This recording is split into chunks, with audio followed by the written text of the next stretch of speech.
और ये बहसें जो हैं ये सदियों से हैं। जना बिल जबर हो या जना बिल रज़ा हो, ये लफ्ज़ भी मैंने नए नए समझने की कोशिश की है। पहले ये लफ्ज़ मुझे लगता है कि शायद ऑक्सफोर्ड स्टैंडर्ड डिक्शनरी में भी इस तरह के लफ्ज़ ना हो, जना को सिर्फ जना ही समझा जाता था। लेकिन बहरहाल मॉडर्निज़म के साथ साथ अगले दौर आते हैं। लेकिन मामला ये है कि कवानीन दीन और कवानीन रियासत जो हैं उनमें क्या तज़ाद हो सकता है, होना चाहिए नहीं होना चाहिए, ये बात करेंगे। और इसके ऊपर एक बड़ी ही दिलचस्प भी नहीं कहना चाहिए लफ्ज़, जो एक फ़ैसला आया अदालती, वो अपने रिपोर्टर अरशद अली से भी पूछेंगे। लेकिन मैं मेहमानों का तारुफ़ करवा लूँ। नौशीन नकवी साहब अस्सलाम वालेकुम, खैरियत से आप? और हमारे साथ जनाब इंतहाई मोहतरम ज़ियाउल्लाह शाह बुखारी साहब, अस्सलाम वालेकुम। हमारे साथ रबाब सलमान है, अस्सलाम वालेकुम रबाब, खैरियत से आप?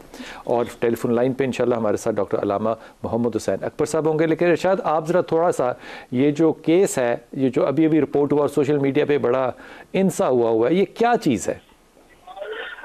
जी बहुत शुक्रिया। ये केस कुछ इस तरह से है कि मियाँ वाली की खातून के साथ ज्यादती का मुकदमा जो है वो मियाँ वाली पुलिस ने दर्ज किया था, जिसमें जो है वो मुलजिम राशिद को ट्रायल कोर्ट ने 5 साल की सजा सुनाई थी और 496 जो पीपीसी का सेक्शन है उसके दफा के तहत जो है वो सेक्शन के तहत उसको 5 साल कैद की सजा सुनाई थी। ताहम जब ये सजा सुनाई गई तो मुलजिम ने, राशिद जिसका नाम है, उस सजा को लाहौर हाई कोर्ट में चैलेंज किया और ये कहा कि ये जो मुकदमा दर्ज करवाया गया है, मैं बिजनेसमैन हूं और ब्लैकमेलिंग के लिए जो है वो खातून ने मेरे ऊपर मुकदमा दर्ज करवाया है। दूसरी जानब जो खातून की मेडिकल रिपोर्ट थी उसमें अदालत ने ये बताया गया कि खातून के साथ जो है वो जबरदस्ती नहीं हुआ, ना ही किसी जिस्म के हिस्से पर निशानात पाए गए हैं, लिहाजा ज्यादती इसमें हुई है। ताहम पुलिस की जानब से ये इन्वेस्टिगेशन जब इन्वेस्टिगेट किया गया मामले को, तो पुलिस ने सीधी इस मुकदमे में 376 की जो दफात थी उसको जो है वो ऐड किया, ताकि 496 जो लगनी थी वो नहीं लगाई। ये 96 और 76 है क्या चीजें? जो जना बिन रजाबंदी है, रजामंदी के साथ जो जना है उस पर जो है वो खातून और मर्द को जो है वो सजा हो सकती है। ताहम जब ट्रायल कोर्ट ने अपना इख्तियार इस्तेमाल किया और देखा कि इस मुलजिम को 376 सेक्शन के तहत जो है वो सजा नहीं दी जा सकती, तो ट्रायल कोर्ट ने, मैं आपकी बात को जरा आसान कर दूं, कोर्ट ने ये कहा कि ये जना बिल जबर नहीं है, ये जना बिल रजा है, ऐसा ही है ना? बिल्कुल।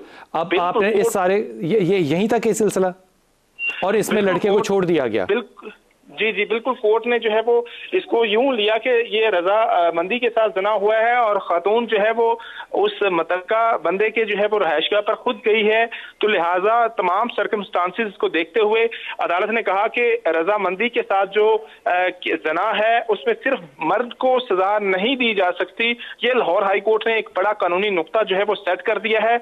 और इसके साथ साथ ये भी कहा गया है कि जो रजामंदी के साथ जना है उस केसेस में मुलव्वस खातून की मर्द के खिलाफ गवाही को भी कंसीडर नहीं किया जाएगा, उसकी गवाही को भी तस्लीम नहीं किया जाएगा। ये लाहौर हाई कोर्ट ने इस फैसले के अंदर जो रजामंदी, अरशद बहुत शुक्रिया, अरशद बहुत शुक्रिया। मैं रबाब आपसे चाहूंगा कि आप इसको थोड़ा सा बताइएगा कि ये रजामंदी का जो जना है वो तो अदालत ने कबूल कर लिया कि वो हुआ है और इसमें खातून जो है वो भी शामिल है, लेकिन इसके ऊपर सजा नहीं हुई, ये क्या था?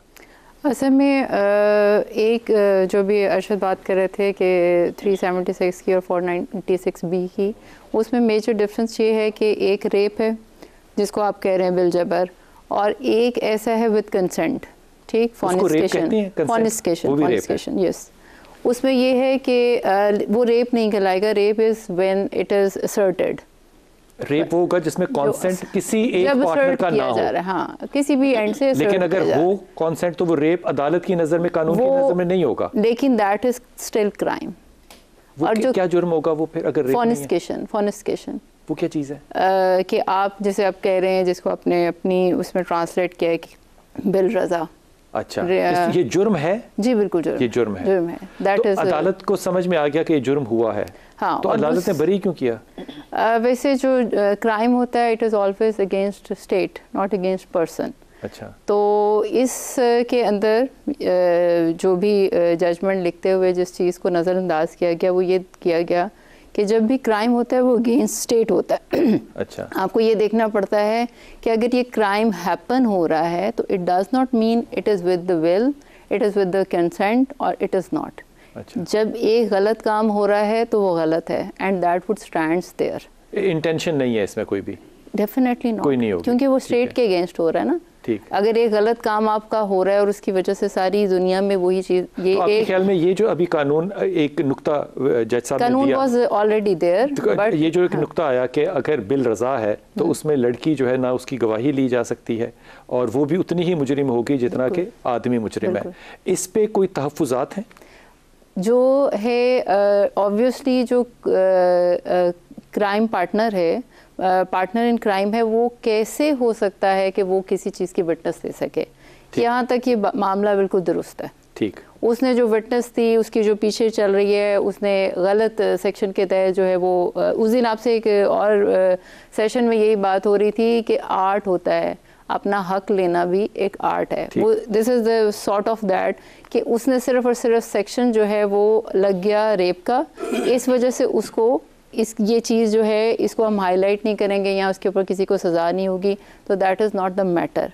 मैटर इज़ दिस कि अगर एक क्राइम हुआ और उस क्राइम के होने के बाद चाहे वो दो उसमें मुजरिम थे या उसमें उससे ज़्यादा मुजरिम थे, बट दैट हैपन्स, जब क्राइम हुआ तो इसका मतलब है कि सज़ा के हकदार दोनों हैं। ठीक। तो ये जो ये दी क्यों नहीं? ये नुक्ता यहाँ से जो है इस वजह से कि उसको सज़ा नहीं दी गई, लड़की को सज़ा नहीं दी गई, तो ये इसकी कोई रीज़न नहीं है कि इसलिए लड़के को क्विट कर दिया। क्या लड़की के ऊपर ये नुक्ता अदालत को देखना चाहिए था कि उसने ये झूठ क्लेम क्यों किया कि ये रज़ा के साथ नहीं था, ये जबर के साथ था, जबकि साबित ये हुआ कि वो खातून खुद उस शख्स के घर गई थी?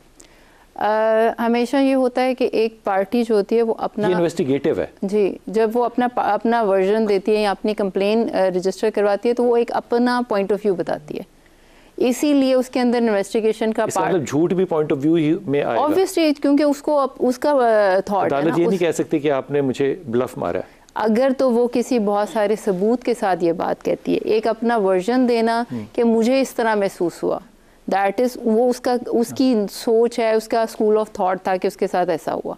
क्योंकि स्कूल ऑफ थॉट नहीं, उसने बिल्कुल बात की है ना, पूरा बताया है कि जी हमें वहाँ से उतारा और फिर हमें कुछ लोगों ने हमारे ऊपर जो है वो बंदूकें वगैरह तानी, फिर हमें खींच के ले, वो गलत साबित हो गया। इन्वेस्टिगेशन में वो डीएनए भी हुआ, जी डीएनए भी हुआ और मेडिकल उसका हुआ आया है, ये नहीं कि उसके साथ वो जगह मुख्तलिफ है जहाँ से डीएनए आया है, नहीं, उसके साथ प्रोसेस सारा हुआ है। हाँ। लेकिन उसमें ये चीज़ नहीं आई कि उसके साथ ज़बरदस्ती हुई, यानी कि उसके बॉडी पे कोई ज़बरदस्ती नहीं थी, ब्रूजेस नहीं थे। सर मुझे ये बताइए कि क्या मजहबी तौर पे ये दोनों चीज़ें अलग अलग हैं, रज़ा के साथ और जबर के साथ, ये कोई अलग चीज़ें हैं? इनकी डेफिनेशन और सज़ाएँ भी अलग हैं?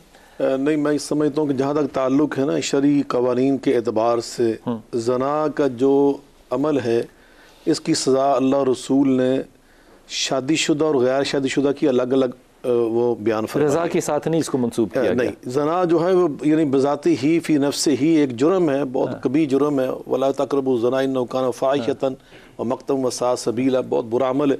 तो इसलिए इसकी जो सज़ा है ना उसके अंदर जो फ़र्क है वो जना बिल जबर और बिल रज़ा की बुनियाद पर नहीं है, वो शादीशुदा और गैर शादीशुदा के बीच में है। दूसरी बात जो है ना, शादीशुदा की सज़ा क्या है? शादीशुदा की सज़ा रजम करना, उसको रजम करना जी।